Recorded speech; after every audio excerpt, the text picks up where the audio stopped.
Hi, I'm Effie.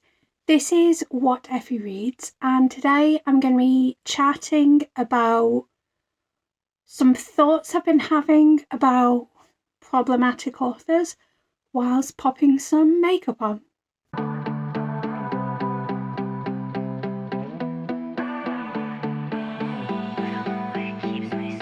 Pitch black hair, his eyes are green. Head's messed up, but heart so clean. So, first off, I feel like I need to point out I know nothing about makeup. I kind of just play about and see what feels good, but I figure let's pop some makeup on and talk about some thoughts I've been having recently. This is not a video where I intend to come to any conclusions. It's just kind of me chatting and thinking through some of the things I've been thinking about recently. So, first off, I need to take my glasses off. Thankfully, I've got quite a low prescription, so I can see my makeup pretty well without them. The first thing I think I'm going to do is put some foundation on my lids as a base. I don't know if that's what you're meant to do, but that's what I do. So let's get some foundation. I've got a few different foundations in my box, but today I'm going to be using Lottie Selfie Ready. I probably won't remember to show you all the products because that's not who I am. Oh, there we go, that should be more than enough just to do my lids. And I don't know, these brushes were given to me by my amazing best friend Shannon, who is head in the books. I always link her in the description because I think she's amazing and she does amazing work on her channel. But let me get on with this.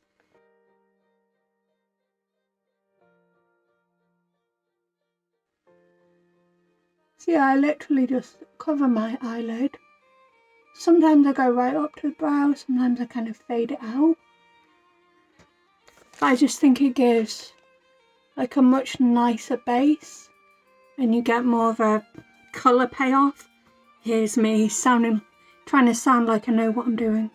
And then I do a bit under the eye, not for like any other reason than I think if I do colour under the eye again, it just pops out a bit more. This is not a particularly thick coverage, but I think like even the lightest coverage foundation on my eyes still gives me like quite a good colour. I will get into talking about authors in a sec. So today's look I'm going to base around this Powerpuff Girls palette that I got recently because I just love the colours so much. Like, they're so vibrant and they're so fun. Even though I'm not usually a pink person, I just think they're really enjoyable. I'm thinking I might try and go a bit darker and more sultry with it because I've got this beautiful eyeshadow that I'd love to incorporate, and I got some new glitter that I think could be fun as well. But I guess we'll see. Whilst that's drying, I'm going to put my eyebrows on and just kind of chat. So, I'm currently participating in the Magical Readathon. I think this video is going to go up right at the end of the month that the Magical Readathon is going on. But there was recently a quest or a prompt that asked you to reread a childhood favourite. And whilst I have a pretty decent home library, I don't have much in the way of books that I read as a child because I moved nearly 12 years ago, and when I came up I didn't really take my childhood favourites with me, which is fair enough. Like, if you don't think you're going to be rereading them much, why would you bring them up? So I'm kind of scratching my head trying to think what book I want to read for that. The thing that immediately jumped in my mind was the Saga of Darren Shan, but I I'm currently doing a reread for that, so it kind of would throw off my schedule and stuff, so I decided not to do that. And then I think the only other thing that really immediately struck me, and since I thought of it, I've thought of other books, but it was the Mallory Towers books by Enid Blyton, and my local library happened to have them, so I went along and borrowed the first book in the series. Now, this is a series that I really, really loved when I was a child. And it's kind of funny to me because I remember my dad, who I love to pieces, being very much anti-Enid Blyton when I was a child. And his reasoning, which I think is pretty fair, was that he didn't think her writing was very good. Which, now that I've read the first Mallory Towers book, I can 100% agree with that. The writing is shockingly bad.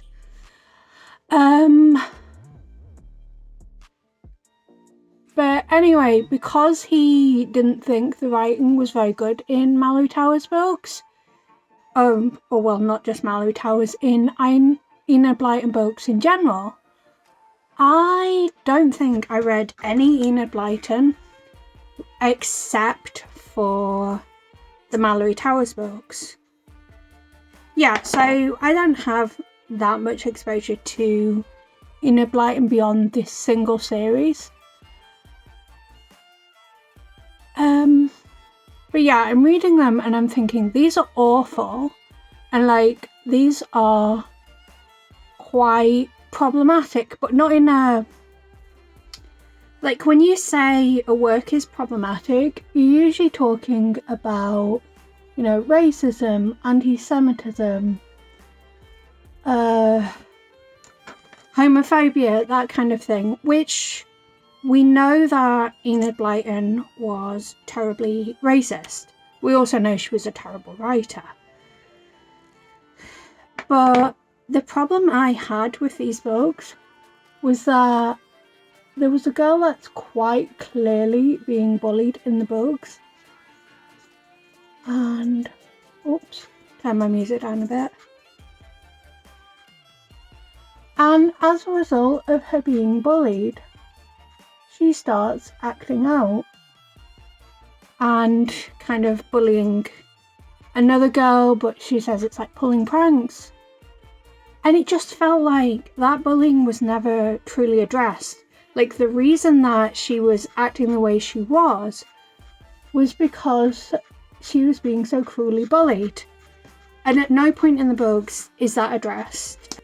I also thought the plot didn't particularly move along. Like, not much happened beyond multiple bullying plotlines that weren't fully resolved.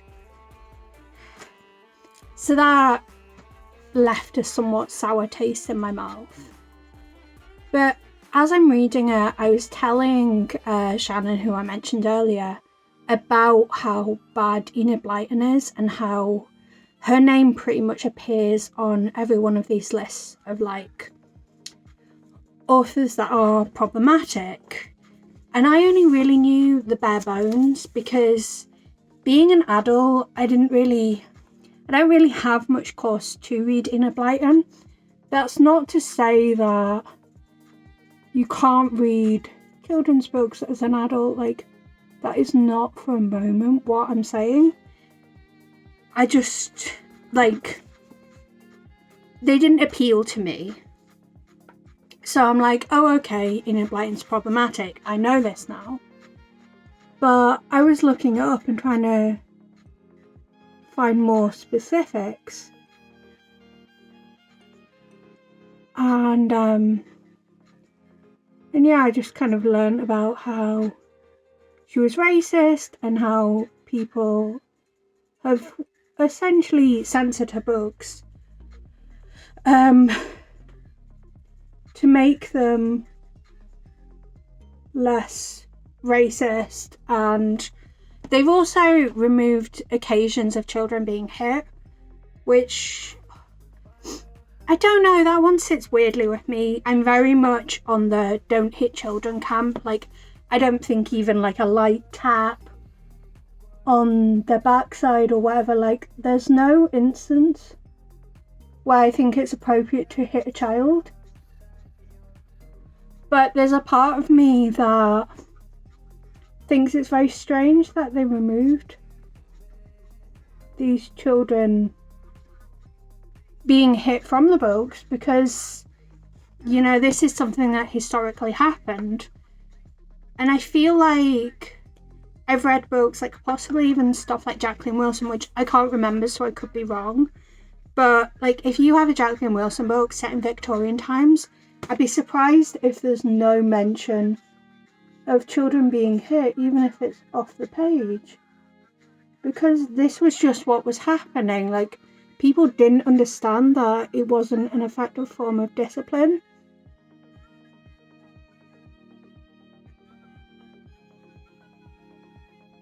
But yeah, basically, I discovered that some of the more racist things have been edited out of her books, and they were edited, I think, in the 70s. Like, my source for this information isn't the most reliable. My source is just Wikipedia, because I was just doing a cursory look. So, like, if you want better information, please don't use me as your final source.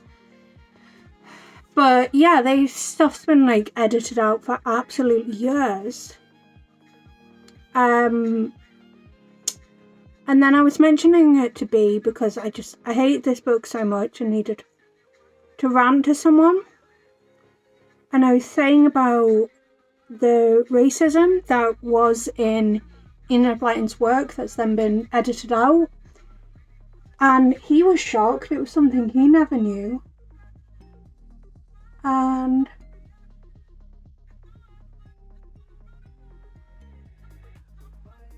I feel like I've not gotten to my point yet. Also, I've made that black really thick. Look at that. I told you I don't know what I'm doing with makeup.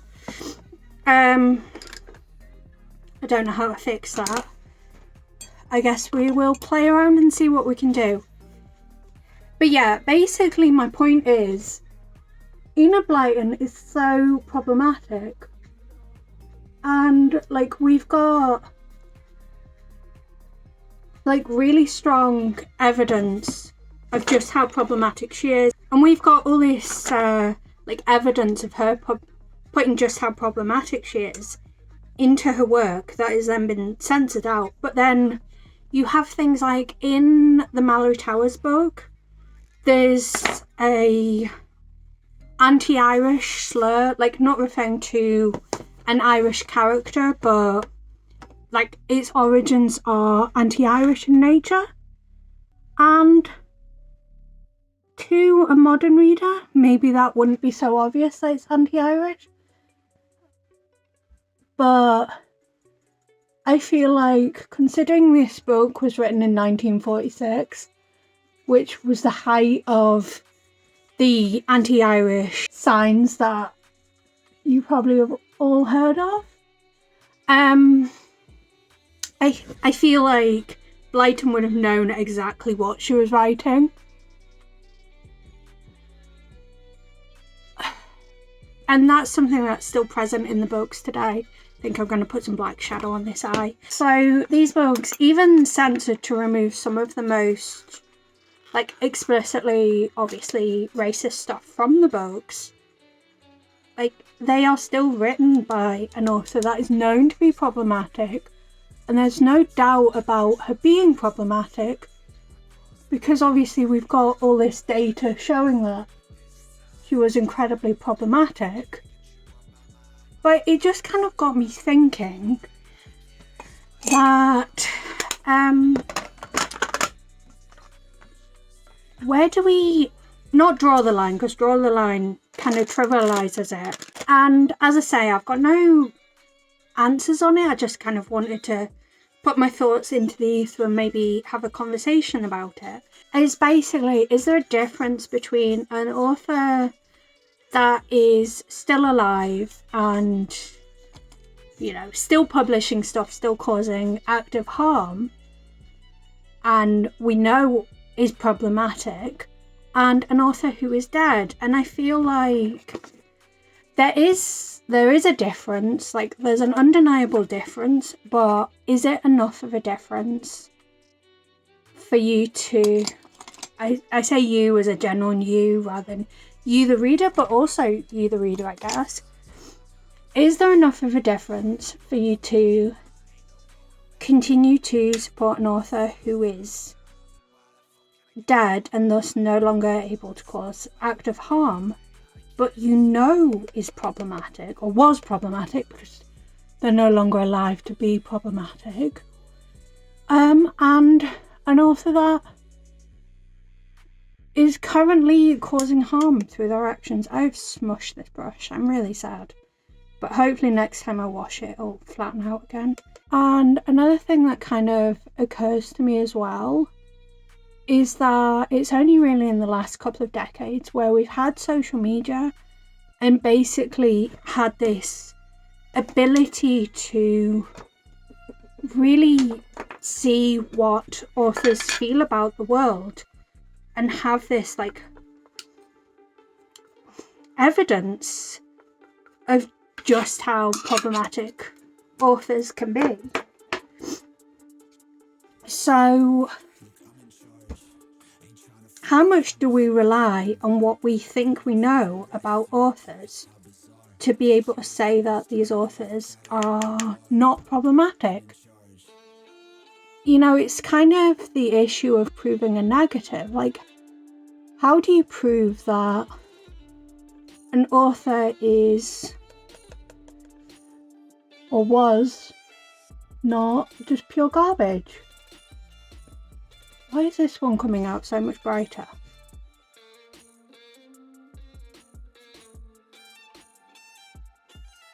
Oh, there we go. And I think there's a question as well of like, how much do you inspect what an author's done? Like I say, I've got no answers, and I feel like I'm continuously saying that, but it feels like a really difficult one. And there's also a level of how much burden do we put on the individual reader to do their research, because I think there's some authors that it takes virtually no research to be able to find out just how much of a garbage person they are. And I think you know exactly the kind of authors that I'm thinking of when I say this. But I'm sure there's other authors that you have to do a lot more research into, and there's some authors that are a lot less clear cut. And I think when an author's dead and has been dead for a long time, like their death predates social media, it's a lot more difficult to find out this information. So are we still holding authors to the same standard when we look at how problematic they are? I don't know. I feel like my eye makeup is missing something, like something just on the brow bone. Maybe I'll do some glitter. That could be fun. Yeah, so I think my biggest question out of all of this, which I know has been really rambly, is essentially, do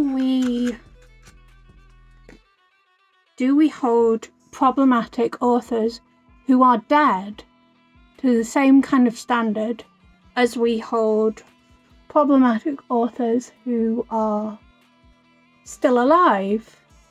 And then I guess the further question is, oh, should I try that one, or do we think it's going to be too dark? I'll try it a little bit. I can do it like down there, and if it's too dark I'll just switch the other colour. Like, the further thing I was thinking about as well is that dead authors, like, tend to have some kind of estate. And again, it's the burden of research that you put on the reader, basically. But how do we handle things where potentially the estate operates in a different manner to the author when they were alive?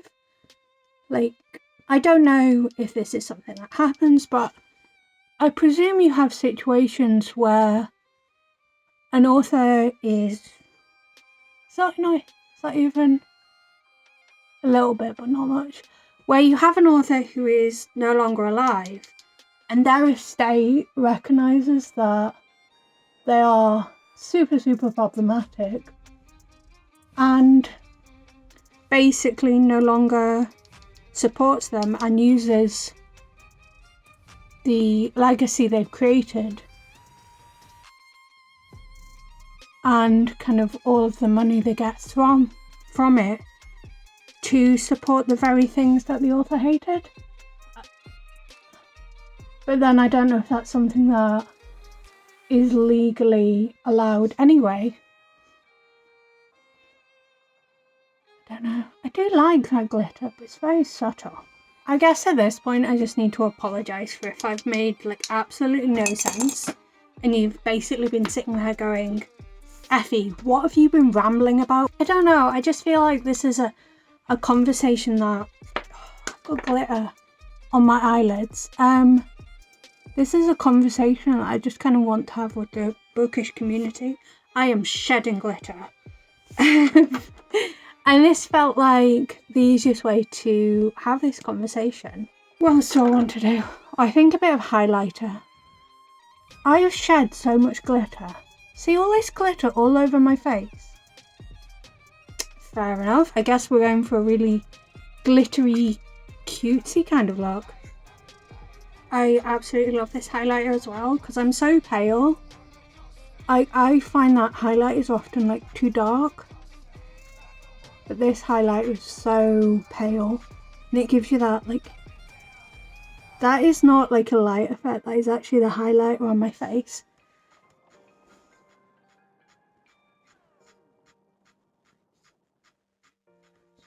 There we go. I think, yeah, there we go. Lips. I feel like this is like a really cute look, so I'm not sure if I should go for quite a light lip or if I should go full vampy. So I've got this, what is it? Vancouver by NYX, and it's really dark and vampy. I've got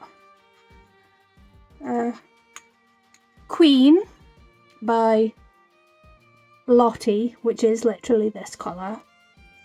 And then I have this one that I use as an eyeshadow base. I also have this pretty NARS colour. I think that's it. I have got more in my box, but I don't know. See, part of me thinks this one, but then part of me thinks like a vampy out there colour could work. I think the green.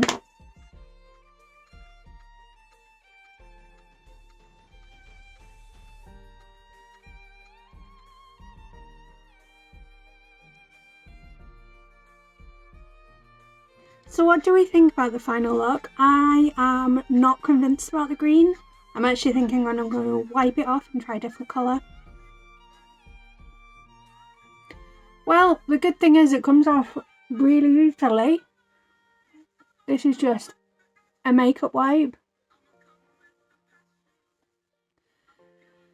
Which I feel like is kind of a good thing, but it also means it would probably transfer really badly. So do we think we go for a light pale one, or do we try vampy?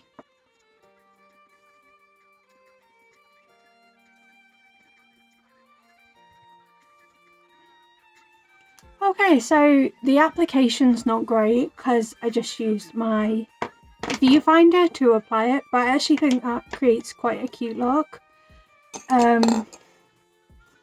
It's kind of a lot, but also not really. I'm enjoying it. So if you've managed to stick through this whole video, thank you so much. Please give it a like.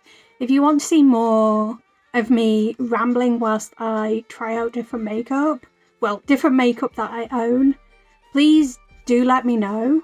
But also, I'd love to hear the conversation in the comments. Like, let me know where your bar, line, whatever is for supporting authors that are dead and problematic, because I think there is a difference, but whether that difference is enough to not support them anymore, I don't know. And I think when their work is awful, like Enid Blyton's is, or at least the Enid Blyton that I've read, it makes it easier. But also, a lot of these problematic authors get lifted up as being classics, and I don't know how we balance out the fact that they're supposedly classics, which feels like an antiquated thing in itself anyway, and the fact that we actually don't really want to support these kind of authors. But anyway, I think that's all I have to say today. I don't know if this video's made sense, but until next time, bye!